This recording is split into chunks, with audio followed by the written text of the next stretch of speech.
আসসালামু আলাইকুম। আবারও আপনাদের সবাইকে ওয়েলকাম জানাচ্ছি আমার চ্যানেলে আরো একটি নতুন রেসিপি দেখার জন্য। আজকে আমি আপনাদের সাথে শেয়ার করব চিকেন বারবিকিউ উইংস এর রেসিপি।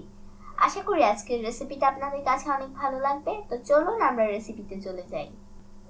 প্রথমে একটা মিক্সিং বোলের মধ্যে আমি নিয়ে নিচ্ছি হাফ কাপ ময়দা, দিয়ে দিচ্ছি 1/4 কাপ চালের গুঁড়া। চালের গুঁড়ার পরিবর্তে আপনারা এখানে কর্নফ্লাওয়ারও ব্যবহার করতে পারবেন। এই চালের গুঁড়াটা উইংসটাকে ক্রিস্পি হতে সাহায্য করবে। এখন দিয়ে দিচ্ছি স্বাদ মতো লবণ, হাফ চা চামচ মরিচের গুঁড়া, হাফ চা চামচ ধনিয়ার গুঁড়া। এখন একটা হুইস্কের সাহায্যে এই সবগুলো উপকরণকে একসাথে মিশিয়ে নিচ্ছি। এখন এর মধ্যে দিয়ে দিচ্ছি 1 টেবিল চামচ লেবুর রস, দিয়ে দিচ্ছি 2 টেবিল চামচ টমেটো পিউরি। আপনাদের কাছে টমেটো পিউরিটা না থাকলে আপনারা এখানে সরাসরি টমেটো কেচাপও ব্যবহার করতে পারবেন। এখন একটা হুইস্কের সাহায্যে সবকিছু মিশিয়ে নিচ্ছি। এখন অল্প অল্প করে পানি দিয়ে একটা ব্যাটার তৈরি করে নিন। লক্ষ্য রাখবেন ব্যাটারটা যেন একটু ঘন হয়, তা না হলে কিন্তু চিকেনের গায়ে ব্যাটারটা লাগতে চাইবে না। আমার ব্যাটারটা একদম রেডি হয়ে গেছে। এখন এর মধ্যে আমি দিয়ে দিচ্ছি হাফ কাপ চিকেনগুলোকে আমি আগে থেকেই ধুয়ে রেখেছিলাম। এখন এর মধ্যে দিয়ে দিচ্ছি।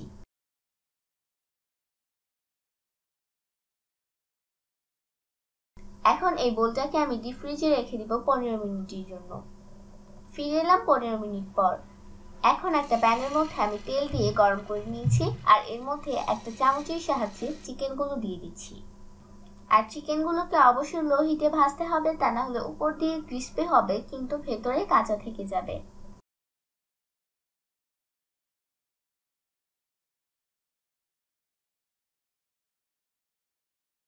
এখন এগুলোকে আমি উল্টে পাল্টে ভেজে নিব।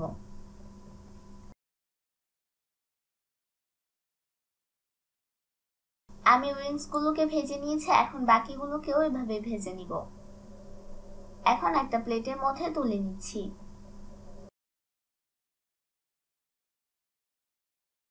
সবগুলো উইংস আমি ভেজে নিয়েছি। এখন একটা প্যানের মধ্যে অল্প একটু তেলের মধ্যে দিয়ে দিয়েছি হাফ চা চামচ জিরা।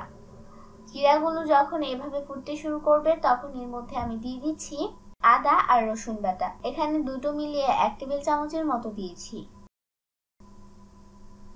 দিয়ে দিচ্ছি 1/3 কাপ টমেটো পিউরি। আগের মতোই এখানে আপনারা টমেটো কেচাপ দিতে পারবেন।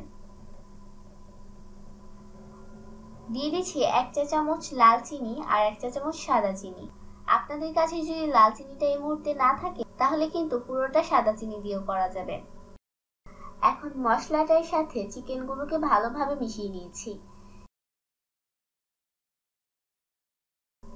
এখন এর মধ্যে দিয়ে দিচ্ছি ম্যাগির মশলা। আমি এখানে পুরোটা দেইনি, প্যাকেটে যতটুকু থাকে তার অর্ধেকটা দিয়েছি। এখন এই সবগুলোকে আমি লো হিটে 5-6 মিনিটের মতো ভেজে নিব। এখানে যত বেশি ভাজবেন আপনার উইংসটার কালারটা তত বেশি সুন্দর হবে।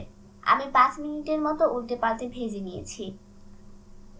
এখন এরপর একটা পুদিনা পাতা দিয়ে সার্ভ করে নিচ্ছি। আশা করি আজকের রেসিপিটা আপনাদের কাছে ভালো লেগেছে। আর রেসিপিটা ভালো লাগলে তো অবশ্যই লাইক, কমেন্ট এন্ড শেয়ার করবেন। আরো নতুন নতুন রেসিপির আপডেট পেতে চ্যানেলটাকে অবশ্যই সাবস্ক্রাইব করবেন। এতক্ষণ পর্যন্ত ভিডিওটা দেখার জন্য আপনাকে অসংখ্য ধন্যবাদ। আজকের ভিডিওটা এই পর্যন্তই। দেখা হচ্ছে পরের কোনো ভিডিওতে। আল্লাহ হাফেজ।